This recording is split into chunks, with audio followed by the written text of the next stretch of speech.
The US sends Switchblade drones to Ukraine as part of the Biden administration's new $800 million weapons package. The inclusion of the tactical drones, which crash into their targets, represents a new phase of weaponry being sent to Ukraine by the US, which so far has shipped mostly anti-tank and anti-aircraft weapons. The Switchblade is a flying camera robot with an explosive inside. These all-electric machines are weapons that will help find or attack nearby enemies, not faraway ones. The drone is launched from a tube, like a mortar shell. Its real-time GPS guidance allows a service member in the field to fly it until the moment it crashes and explodes into whatever the target might be. Switchblades come in two sizes, the Switchblade 300 and Switchblade 600. Both can be carried by one person, though the weight difference is substantial. A 300 weighs just 5.5 pounds and can fit inside a backpack. The 600 is heavier, with the missile itself weighing 33 pounds and the components needed to transport it much heavier. The Switchblade 300 can hit targets at a range of just over 6 miles and can fly for a total of 15 minutes. The 600 has a range of 25 miles or a flight time of 40 minutes. The Switchblade contains cameras and video from these sensors, as well as GPS information and image processing, is used to guide the Switchblade.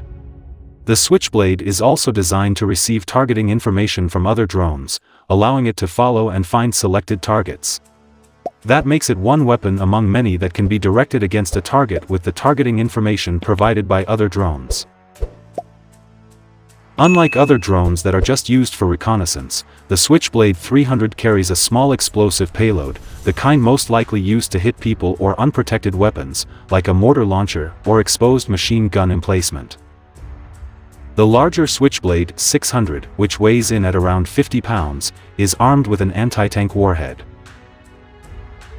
The company that makes the Switchblade, AeroVironment, describes it as a tactical missile system, which hints at the weird dual roles of the machine. It is both a flying scout and an armed weapon. Formally, this category is called a loitering munition. When the missiles were first proposed and tested, they were commonly referred to as either kamikaze drones or suicide missiles. Popular Science, in its coverage a decade ago, referred to prototype Switchblades as a flying assassin robot and a kamikaze suicide drones. All of those names capture something important about the category. When one of these weapons blows up, it cannot be used again or recovered.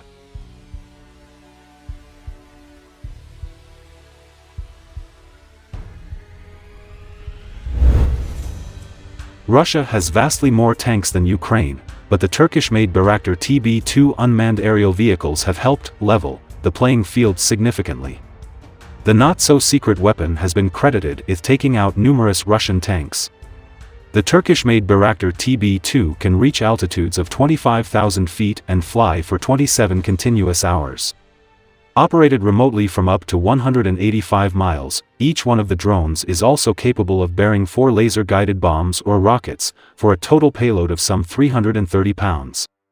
The Ukrainians may be able to build on their success at targeting Russian armor on the ground by employing even deadlier yet much smaller unmanned aerial vehicles. Last week, the White House announced that an additional 100 tactical unmanned aerial systems. The small Switchblade drones differ from the Bayraktar TB2 or even the US military's long-range Predator drones as they are not armed with a rocket. Rather, the Switchblade can loiter overhead like a traditional drone but then use GPS to guide itself like a missile straight into the target where it can detonate its payload.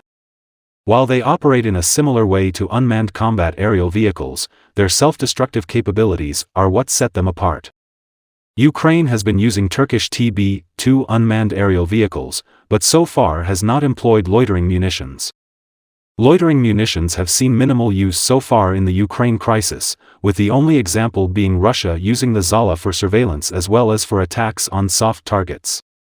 However, the AeroVironment Switchblade could soon be another weapon in Ukraine's arsenal that would be bad news for the Russian tank.